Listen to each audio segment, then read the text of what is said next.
El feminismo, como en cualquier cosa, ya sea pensamiento, acción o expresión de la personalidad, existe una infinidad de colores. Desde el feminismo que se podría catalogar como más amable, que busca la equidad de género, hasta el feminismo que se podría llamar más radical, que busca la muerte del macho. Hay una gran variedad de objetivos que se unifican en propugnar un cambio en las relaciones sociales que conduzca a la liberación de la mujer y también del varón, a través de eliminar las jerarquías y desigualdades entre los sexos. Pero aquí surge una pregunta. Entonces, ¿cuál es el lado oscuro del feminismo? Y no, amiga heteropatriarcal machista, no es que las mujeres destrocen monumentos. Pero no te preocupes, yo también me sorprendo teniendo pensamientos machistas y heteropatriarcales. Al menos no para nosotros en 1111, y no es en lo que nos vamos a enfocar el día de hoy. Nuestro enfoque va a ir más bien por una reflexión, viendo cuánto tiempo lleva este movimiento y lo muchísimo que todavía queda por hacer. Entonces, quizá la primera pregunta sea, ¿cuánto tiempo lleva el feminismo? ¿Cuándo inició el feminismo? Algunas autoras mencionan que los inicios del feminismo se podrían datar en el siglo XIII, cuando Guillermín de Bohemia planeó crear una iglesia únicamente de mujeres. A partir de la Revolución Francesa, la lucha de la mujer comienza a tener objetivos precisos. Olimpia de Gouges, en su Declaración de los Derechos de la Mujer y la Ciudadanía, afirma que los derechos naturales de la mujer están limitados por la tiranía del hombre, situación que debe ser reformada según las leyes de la naturaleza y la razón. Fue guillotinada por el gobierno de Robespierre. Creo que se pronuncia así. El mismo gobierno que ella apoyaba. La Revolución Francesa, a pesar de que tuvo un gran impulso por parte del colectivo femenino, no escuchó las demandas de estas mismas. Así que ellas aprendieron que su lucha debería ser independiente a la del hombre. Y pasaron un par de siglos hasta que llegaron a la conclusión de que el primer paso para que sus demandas fueran escuchadas era conseguir el derecho al voto. Y se podría decir que es apenas en el siglo XIX cuando se comienza una clara lucha organizada y colectiva. Nacieron las sufragistas. Sus líderes fueron principalmente mujeres de la burguesía, pero también participaron algunas de la clase obrera. Estados Unidos e Inglaterra fueron los países donde el movimiento tuvo más fuerza y repercusión. Los movimientos sufragistas apoyaron a los movimientos antiesclavistas, pero cuando acabó la guerra civil en Estados Unidos, se le concedió el voto a los negros, pero no a las mujeres. Y esto llevó a una etapa de duras luchas hasta que en 1920, en Estados Unidos, la enmienda 19 de la Constitución reconoció el derecho al voto sin discriminación de sexo. Hoy en día sigue habiendo hombres que para quitarle importancia a este logro, dicen que en realidad los gobiernos aprobaron el derecho al voto de las mujeres simplemente porque les convenía para cobrar más impuestos. En América Latina, el sufragismo no tuvo la misma relevancia que en Estados Unidos y en Europa. Se convirtió en un movimiento dividido entre las mujeres de la élite y las mujeres clasistas y sufragistas. Poniendo por ejemplo a Argentina, en 1920 se crea el Partido Feminista, encabezado por Julieta Lanteri, pero no va a ser hasta 1497 con la figura de Eva Duarte de Perón. ¿De Perón? Ni que fuera suya. Cuando las mujeres adquirieron un rol relevante en la política argentina. Hasta el final de la Segunda Guerra Mundial, en 1945, las mujeres consiguieron el derecho al voto en casi todos los países miembros de la Unión Europea. En México se consiguió hasta el 3 de julio de 1955. En esta época, se escriben dos textos fundamentales para el movimiento feminista. El segundo sexo, de Simone de Beauvoir, y Mística de la femineidad, de Betty Friedan. En los 70, junto con los movimientos sociales de la época, nace el llamado nuevo feminismo en los países más desarrollados.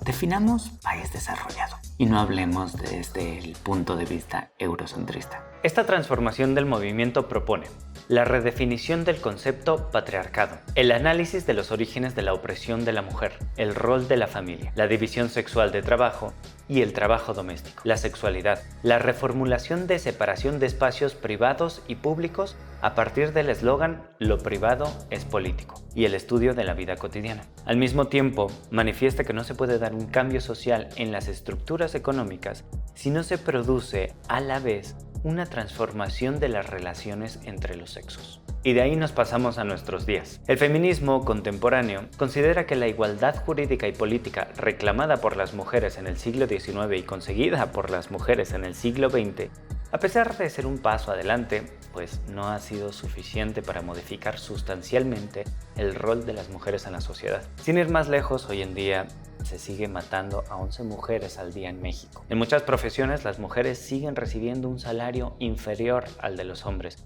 existiendo una brecha salarial en México del 18.8%, según un estudio publicado por el Instituto Mexicano para la Competitividad el 2 de diciembre del 2020, dejando a nuestro país en quinto lugar dentro de los países miembros de la Organización para la Cooperación y el Desarrollo Económico. El cuidado del hogar sigue sin ser reconocido como un trabajo asalariado. Apenas se acaba de despenalizar el aborto.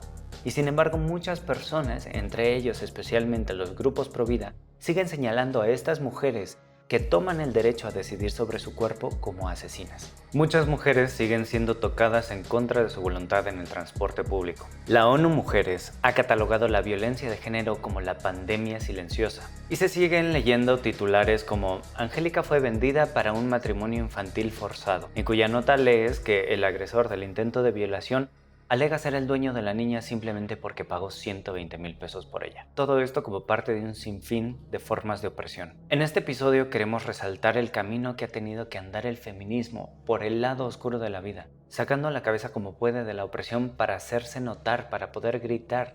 El lado oscuro porque a pesar de tantos años de lucha, se ha conseguido muy poco. El lado oscuro porque a pesar de que la lucha lleva siglos, siempre se ha encontrado una forma de menospreciarla y ningunearla. Y como mencionaba al principio, feminismos hay muchos, desde el más light hasta el más radical. Incluso hay personas que simplemente se adhieren al movimiento por conseguir beneficios propios, pero lo que está claro es que toda acción tiene una reacción. Si no existiera una razón para alzar la voz, luchar por la igualdad y eliminar la opresión de las mujeres, seguramente no existiría el feminismo. Antes de terminar, vamos a revisar algunas de las respuestas que nos dejaron ustedes, amigues, en mi Instagram personal. 1. El lado oscuro es la dificultad para ver los matices en situaciones particulares. No estoy de acuerdo con que todo lo personal tiene que ser político. Esto es muy interesante porque justo estoy escuchando un podcast sobre filosofía aplicada a la vida y define lo político como aquello que se activa cuando dos libertades se enfrentan. Mucho que profundizar en eso. El lado oscuro del feminismo, aquí dicen que es confundirlo con una lucha de sexos y también tratarlo desde una comunidad cegadora. Los dogmas siempre nos llevan a no querer encontrar un punto medio. También dicen pretender que todas entiendan por feminismo la misma cosa. Está muy claro. O sea, todos somos seres humanos diferentes y por lo mismo nuestros pensamientos van a ser diferentes. Quizá coincidamos con algún grupo con el que nos identificamos, pero existe el individuo y eso es innegable. Bueno, esos fueron todos los comentarios. Muchísimas gracias por responder. Me llama mucho la atención que solo me respondieron mujeres. Hombres, tenemos que atrevernos a hablar de este tema que nos atraviesa también y del cual formamos parte de la solución. Muchas gracias por acompañarnos en este episodio y, como dijo en su día Angela Davis, no estoy aceptando las cosas que no puedo cambiar. Estoy cambiando las cosas que no puedo aceptar. Hombres, cuestionemos nuestras creencias y nuestra forma de vivir. Aprendamos sobre su lucha, entendamos y respetemos su camino y sus exigencias. Mujeres, recuerden que si no hubiese sido por una feminista, ustedes ni siquiera tendrían el derecho de alzar la voz para dar su opinión. Y antes de despedirnos, Curioso Braulio y yo queremos dar un anuncio.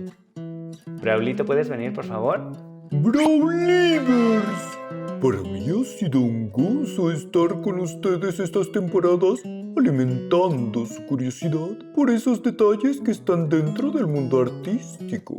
Sin embargo, después de varias pláticas con todo el equipo de 1111, mi amigo Carlos y yo hemos decidido seguir otro camino para seguir creciendo como seres humanos y perrunos.